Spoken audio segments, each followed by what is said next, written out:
Bonjour et bienvenue dans cette formation du langage SQLite. Aujourd'hui, nous allons voir comment créer des tables au sein d'une base de données SQLite 3. Alors, je commence par lancer le logiciel SQLite. Je l'ai mis à la racine du disque C dans un dossier nommé SQLite. Donc, je tape la commande cd change direction pour accéder au dossier qui se trouve à la racine du disque C, nommé SQLite. C, SQLite.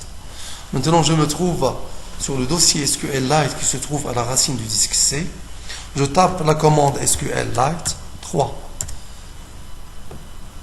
Le logiciel SQLite, maintenant, il est démarré. Je commence par ouvrir une base de données existante ou bien la créer avec la commande open. On a dit que la commande open permet de créer la base de données lorsqu'elle n'existe pas et elle permet de l'ouvrir lorsqu'elle existe. Ma base, par exemple, .db. Alors, si je regarde le dossier SQLite qui se trouve à la racine du disque C, je vois qu'il y a une base de données, ma base.db, qui vient d'être créée. Alors, comment vais-je maintenant créer une table au sein de cette base, ma base.db? Alors, la syntaxe, elle est exactement la même chose comme le langage SQL. Create table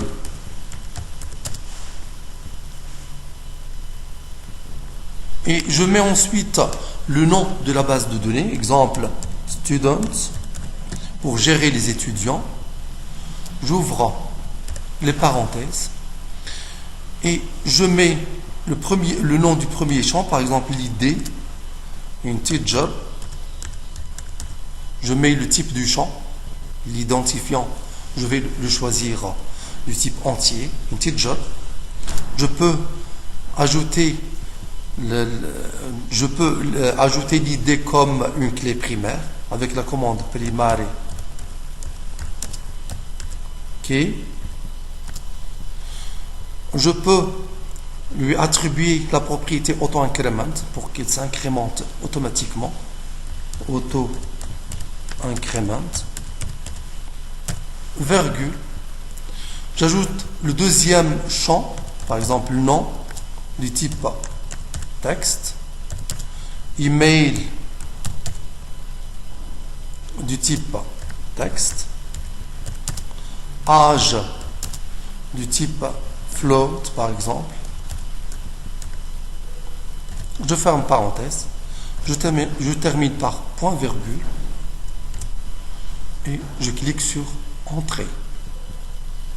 Alors, je peux insérer maintenant des données sur la table student de la même façon comme le langage SQL.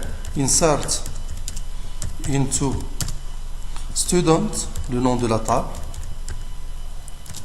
Je précise ensuite les champs sur lesquels vais-je insérer des données. Je ne vais pas choisir l'id parce que l'id c'est auto-increment.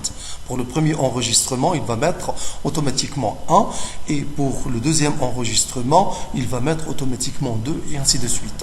Donc je ne choisis pas l'id. Je ne vais pas insérer de données sur l'id. Je choisis directement le deuxième champ qui est nom, virgule email, deuxième champ, troisième champ, virgule, âge. Ensuite, j'ajoute la commande value, les valeurs à insérer.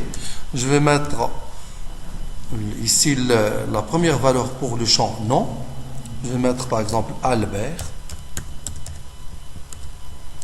virgule, email,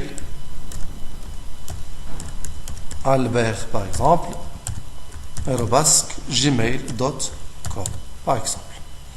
Virgule, ensuite, pardon, je ferme les cotes, virgule, et je mets l'âge. 29 ans par exemple.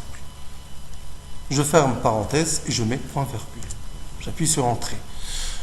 Maintenant, pour afficher les données que je viens d'insérer, j'utilise la commande exactement la même chose comme le SQL ou bien MySQL. Select étoile from students. Voilà, il m'affiche albert@gmail.com. Je peux insérer d'autres données.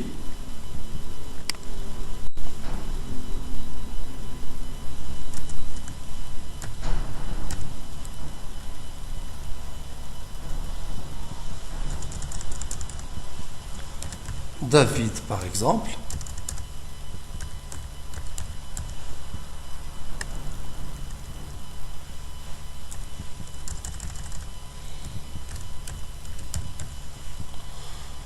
J'appuie sur Entrée et je sélectionne les données. Bien, j'affiche les données avec la commande Select étoile from students. Voilà, il m'affiche les données que je viens d'insérer. Et voilà, c'est terminé pour aujourd'hui. Merci. Au prochain tuto.